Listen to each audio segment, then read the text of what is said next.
Bonsoir à tous chers amis et bienvenue pour ce 90e Behind the Ring. Nous allons aller ce soir à la rencontre des sports de combat français, mais en particulier le kickboxing et le muay thai, en la présence ce soir d'un grand champion, monsieur Djibril Ehouo, un fighter bien connu de la scène française du kick et du muay. Il est 3 fois champion de France, 2 fois champion d'Europe. Il est un habitué des plateaux, donc des galas qui sont organisés en France. Donc malheureusement, ça fait un moment qu'on n'en a pas vu, mais c'est un pionnier vraiment du kickboxing et du muay thai français, vraiment une locomotive. On va aller à sa rencontre pour comprendre un peu qui il est, d'où il vient. Salut Djibril, Salut, ça va? comment tu vas, à la forme? Ouais, ça va impeccable, ça va. Super. Tout d'abord, merci de nous accorder un petit peu de temps, c'est vraiment cool à toi. Je suis vraiment ravi de pouvoir échanger avec toi. Merci d'être là, vraiment. Ouais, mais c'est normal, hein.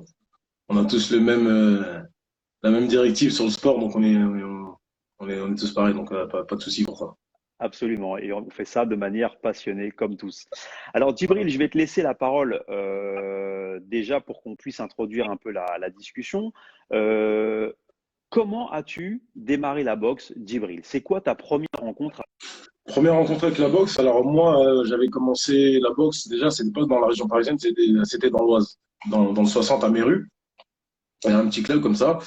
Après, j'étais un petit peu comme tout le monde, hein, un petit peu motivé par les films de Jean-Claude Van Damme, de Bruce Lee, tous les films Ouais, de combat qu'il y avait avant, qu'il n'y a plus aujourd'hui. Il y a plus de classiques comme absolument. ça. Et ouais, donc voilà, il y a eu une grosse vague à ce moment-là. Il y a eu beaucoup de gens qui ont fait de sport de combat.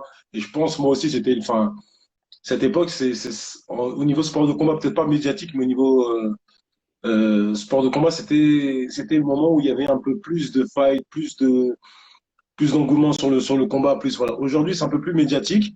Oui, C'est revenu à la mode, mais il y a un moment, il y a eu un petit trou. Donc voilà, moi, c'était à ce moment-là où ça a vraiment commencé. Et donc, je te disais, j'étais dans l'Oise, à Méru. C'était mon premier sport. J'avais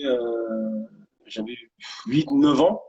J'en ai fait pendant un an. Je faisais du foot en parallèle à côté. mhm, J'étais dans l'Oise aussi à Beauvais. Je faisais à Beauvais, je jouais à Beauvais. Et puis après, je devais rentrer au centre de formation de Beauvais. Donc, à choisir entre la boxe et le centre de formation, j'ai préféré le centre de formation, logique. Donc j'avais laissé un petit peu la boxe de côté et puis pendant toutes ces années, le foot, le foot, le foot. Ça m'a fait voyager, j'ai vu vraiment un peu, enfin beaucoup de pays, voilà, beaucoup de personnes. Voilà, ça a toujours été une bonne expérience.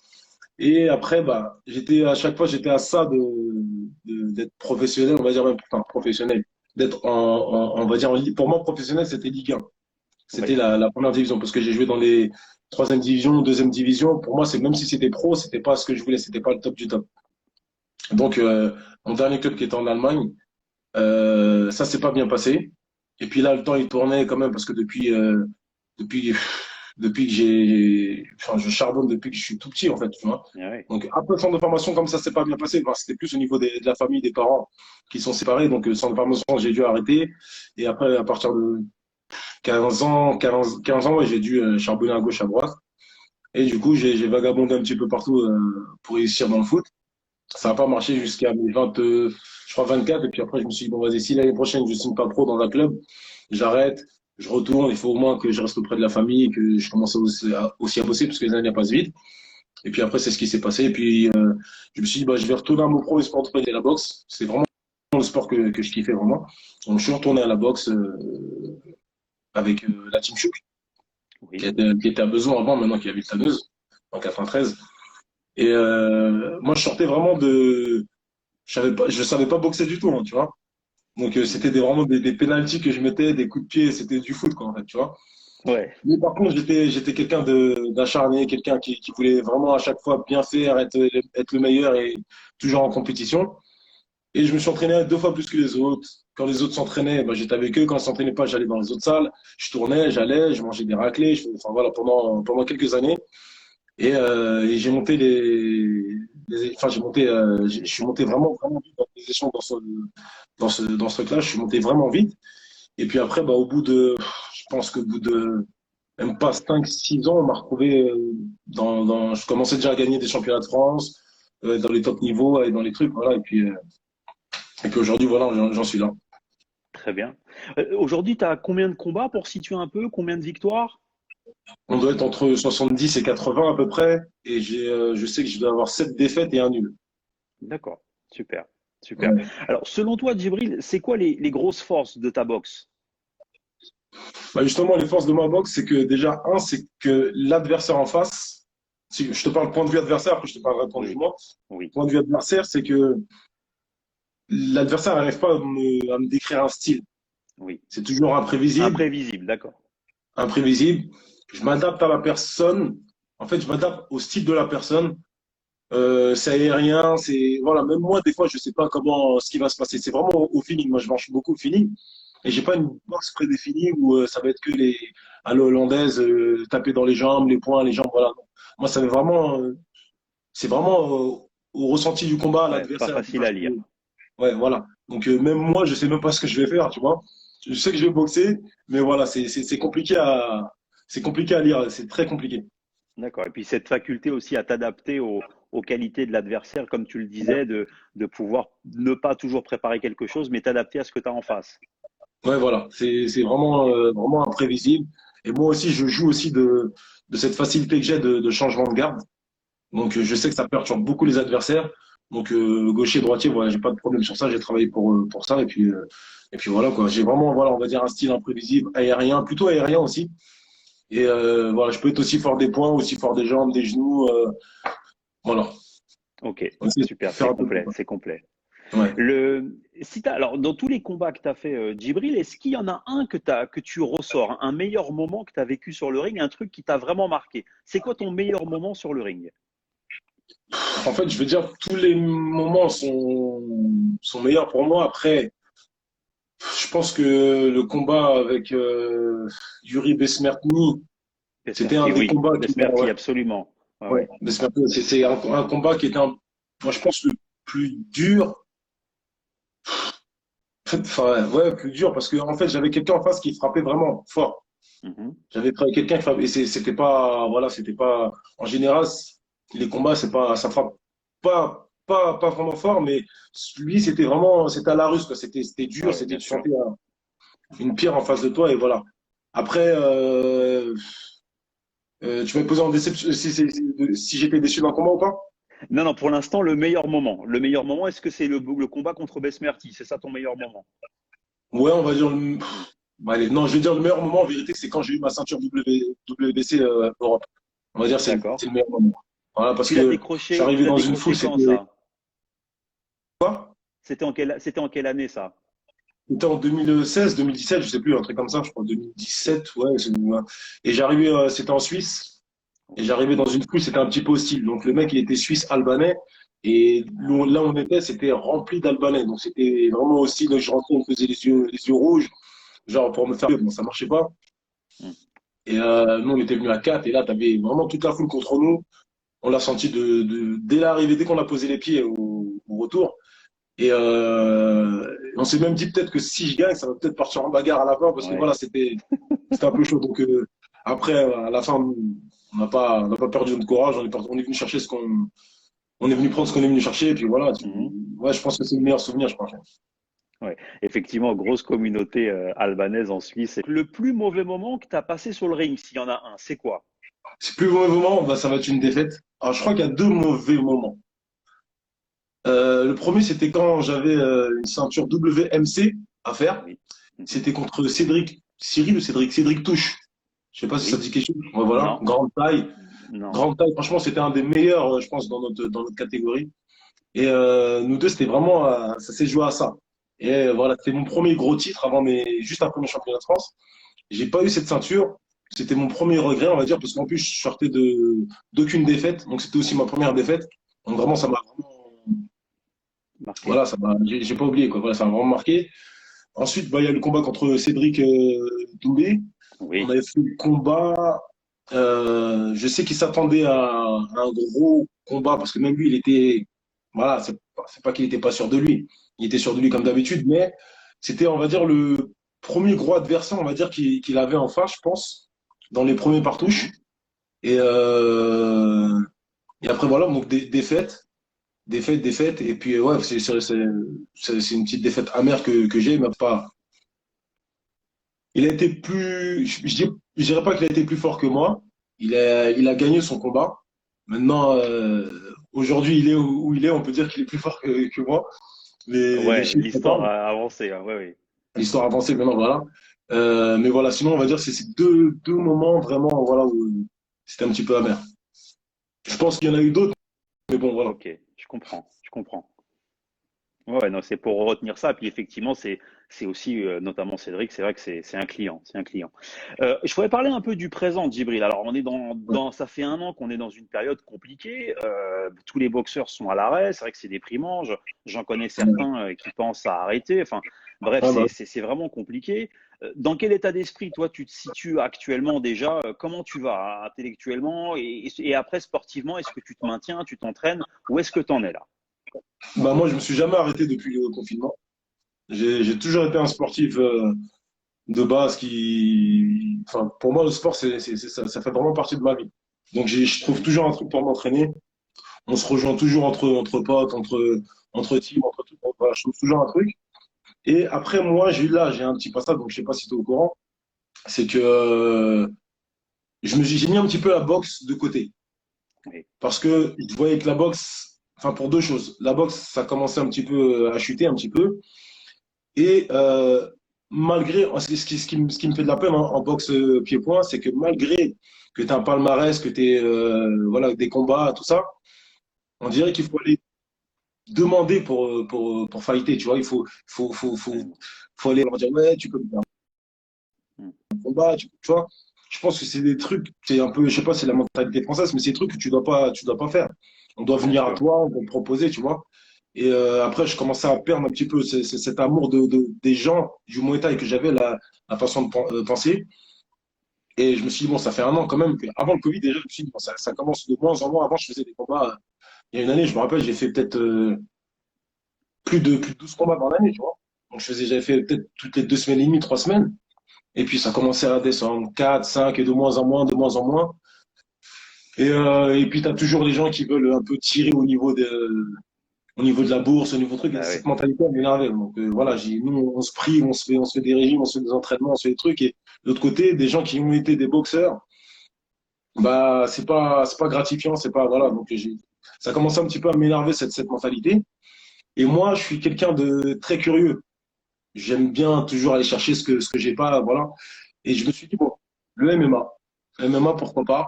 Et j'avais commencé un petit peu par-ci, par-là, et puis après, voilà. Donc là, aujourd'hui, je suis plus dans une phase de, je sais pas, je pense que j'ai devancé une des questions, je pense.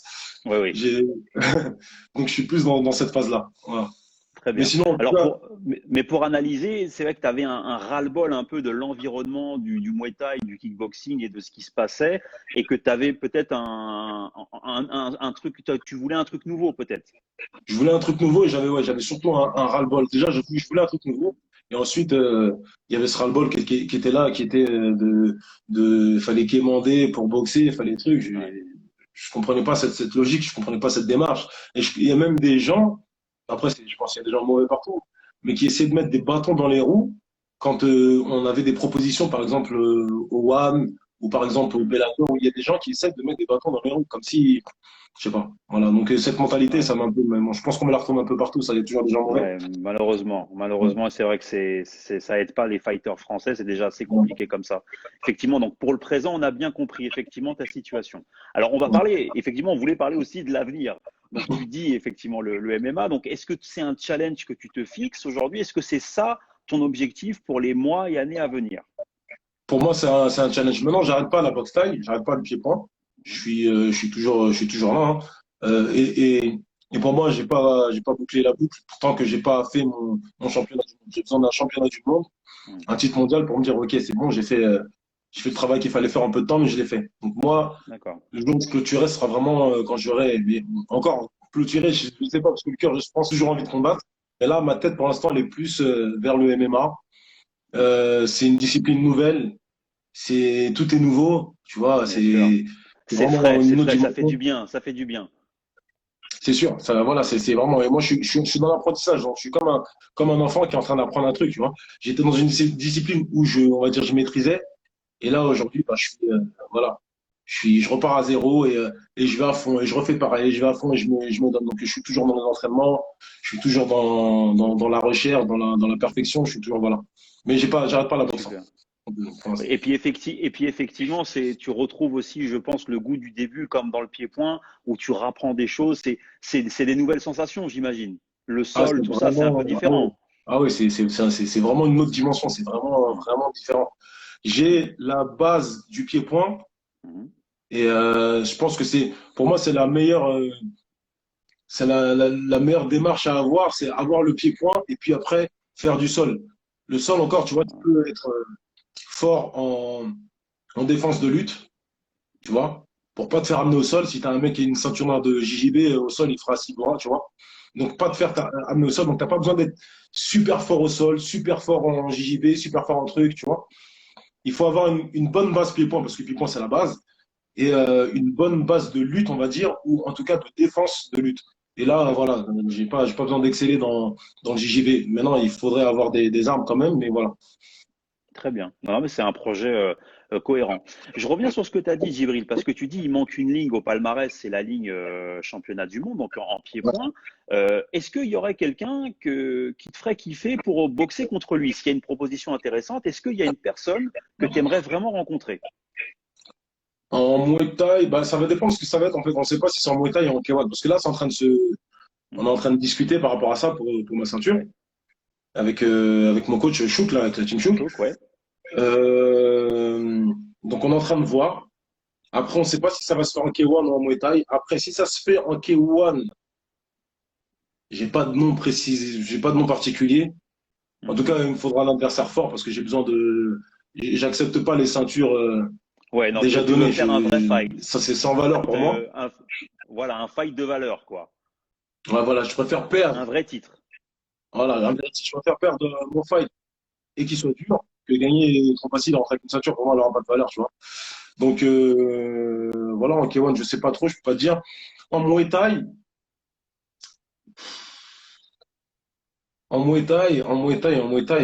je sais pas, les plus forts, en fait, tu vois, Ouais, les plus forts, tu vois, je sais pas, moi. En fait, je prends tout le monde, j'ai pas quelqu'un en en particulier. particulier, j'ai pas quelqu'un en particulier, mais vraiment les plus forts, on va dire, le gratin en 75 kilos, voilà, vraiment les plus forts, quoi. J'ai pas de nom en particulier. Après, tu sais, il y a les noms qui reviennent tout le temps. Jimmy Gueno. Bien Salut sûr. à Jimmy Ouais, ouais. Gueno. On s'est entraîné ensemble lundi, là. Euh, Hamza Ngoto. Et Hamza Voilà, N'Goto, effectivement, qui est tu vois. très grand En fait, aussi, ça, c'est ouais. des noms. Alors, malgré que moi, Jimmy Gueno, c'est quelqu'un que j'apprécie beaucoup. C'est un ami, tu vois. Tu vois, c'est aussi un peu le petit hic j'ai dévié un petit peu, excuse-moi. Mais il y a beaucoup de qualités en France et on se rencontre pas tous parce que tout le monde se connaît, tout le monde se truc. Après, moi, je pars du principe où on fait un sport de combat, c'est comme le foot. Ouais. Demain, si je dois boxer contre Jimmy Vienno, bah, je boxerai contre Jimmy Vienno, malgré que je l'aime beaucoup. Maintenant, je fais la différence entre quand je boxe quelqu'un que je connais et quelqu'un que je connais pas. Quelqu'un que je connais, eh ben, s'il est affalé dans les cordes, je vais pas me mettre un coup de grâce ou un coup de, tu vois, je vais pas mettre un coup de coude pour le salir au truc. Je m'arrêterai avant, tu vois. Je Hmm. boxerai comme on boxe en sparring à la salle. Donc pour Ouais. moi, ce sera sportivement parlant, voilà, ce sera professionnel. Quelqu'un que je connais pas, ah, s'il est dans les cordes, j'y vais avec les deux pieds, tu vois. C'est sûr. Mais Alors, voilà. et aussi, quand on voit des fights franco-français, on voit surtout des gars qui se respectent et qui ont envie vraiment de faire des super fights. C'est des super affrontements. Typiquement, Diano, c'est un super combat à faire tous les deux, clairement. Bien sûr, ça fera un combat exceptionnel. Et il y a de quoi faire un plateau franco-français avec des top niveaux, il y a de quoi faire. Il y a vraiment, vraiment, vraiment, vraiment de quoi faire. Aujourd'hui, voilà, c'est un petit peu timide, un petit peu réticent, un petit peu ami, un petit peu, voilà. Je Hmm. pense qu'il faut mettre l'amitié de côté et penser boxe, penser pro, Bien sûr. sans être méchant, sans être, voilà, je vous dis encore, moi je te dis encore, c'est comme un match de foot. Si demain j'ai un ami qui joue dans une autre équipe adverse, je vais me donner à fond et voilà. Il ne Hmm. s'agit pas C'est sûr. d'être méchant. Pour Ouais. moi, ça reste de la compétition. Puis on va rester surtout attentif à ce qui va se passer parce que le Covid oblige, bah, il y a pas de gala avec du public, tout ça. Donc on va aussi voir comment ça évolue, tout ça. Ah ouais, Comment tu te j'espère que positionnes par rapport à ça? J'imagine, une forme d'impatience pour toi. Ah, franchement, bah C'est après, dur, moi, hein? ce qui me calme beaucoup, c'est que je suis dans l'apprentissage du MMA. Ouais, donc ça t'occupe pour l'instant. Je profite de ce petit arrêt-là pour avancer D'accord. au maximum, tu vois. Hmm. Et le jour où ça redémarre, bah, si je dois boxer en MMA, bah, hop, Djibril, il est prêt parce que ça fait un an Ouais. qu'on est là. Il fait du sol, il fait du truc, et voilà, tu vois. Bah, Et c'est super, franchement, tu as mis ton temps à profit de manière voilà, efficace. c'est ça, voilà. Super. Exactement ça. On a une facilité, on a une salle pour s'entraîner. Et voilà. Bon, au passage, je m'entraîne à la Snake Team, donc Oui, avec Cyril Cyril Diabaté. Diabaté. Ouais, oui. Voilà. Donc franchement, c'est une bonne équipe. Il y a des mecs super forts comme Yves Londu, comme Papou Lélé, tu vois, Ouais. des gens expérimentés qui m'apprennent beaucoup de choses en lutte et au sol. Et franchement, c'est vrai, c'est que du kiff, hein. C'est que du kiff. Ouais. Sacrée école, la Snake Team, on a reçu Cyril d'ailleurs en interview et on a vu Hervé Landu effectivement au Bellator, donc c'est vrai que c'est quelque chose d'intéressant. On arrive à la fin de l'interview Ouais. Djibril et je voudrais parler un peu perso. Toi aujourd'hui, comment tu organises ta vie? Est-ce que tu vis de la boxe? Est-ce que tu as un taf à côté? Comment tu organises ton quotidien à côté des compètes? Bon, aujourd'hui, franchement, c'est un peu compliqué pour tout le monde. Donc, ça veut dire qu'il y a le chômage, hein, Ouais, comme pour un mec qui travaille. Et puis, on essaie de se débrouiller, quoi. On essaie de se débrouiller, on essaie de. Bon, ça va, tu vois, on n'est pas à plaindre, mais on essaie d'avancer, ça va. Après cette période, franchement, elle est très compliquée. J'espère compliqué. vraiment qu'elle va passer très, très vite parce que ça commence à être dur, quoi. Ça commence à être dur. Et puis voilà. Puis après, on fait avec, hein. On est compétiteur sur le ring et en dehors du ring. Donc, ce qui vient, on le prend et puis on essaie de faire face et d'avancer, quoi. Et être patient Clairement, surtout. bah, Ouais. c'est une vraie phase de philosophie que tu nous as fait pour la fin. Effectivement, on combat dans la vie comme sur le ring, donc Ouais. il faut serrer les dents. Il faut serrer les dents. Tout Djibril, je passera. voudrais vraiment te remercier pour le temps que tu as passé avec nous. Ça m'a fait plaisir d'échanger avec toi tout d'abord, et puis j'imagine que ça fait plaisir aux gens aussi de découvrir ta personnalité et puis ben, ton parcours et tes prochaines échéances. On va suivre ça de près, donc soit ce championnat du monde de pied-point ou alors cette suite en MMA. Je te souhaite vraiment bonne chance et bon courage, bon vent pour la suite. Et je vais te laisser le Merci. mot de la fin si tu veux dire quelque chose pour conclure. Bah alors, le mot de la fin, bah, on va dire, pendant cette période super difficile, ne vous laissez pas, enfin, suivez pas la vague de la période. Essayez d'être au-dessus, parce que tôt ou tard, ça passera. Et quand ça passera, bah, ce sera peut-être trop tard pour ceux qui ont dit, bah, ouais, c'est le Covid, je vais me reposer un petit peu. Justement, quand c'est l'heure de se reposer, c'est là qu'il faut travailler. Pendant que les autres dorment, faut avancer, il faut charbonner. Donc, gardez toujours faut toujours avoir un but, un objectif dans la vie, même quand c'est mort. Il faut toujours croire au futur. Et donc voilà, je dis à tout le monde de jamais baisser les bras, jamais. Tant que le cœur y bat, tant que le gong n'a pas sonné, tant que la vie s'arrête pas, on continue, on avance. Tant que le gong n'a pas sonné, la vie n'est pas finie. Et comme toi, Djibril, on met notre temps à profit Ouais. pour s'enrichir. Il n'y a jamais rien de perdu, il y a toujours quelque chose à gagner quelque Clairement. part. Faut Mm. toujours chercher un truc voilà. Clairement.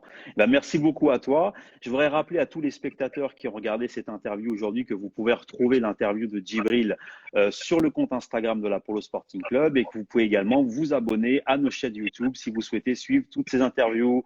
Merci beaucoup à toi, Djibril, Merci vraiment à pour ce toi, merci temps beaucoup. et à très bientôt. Bonne À très soirée bientôt. et Ciao. bonne soirée à tous. Ciao.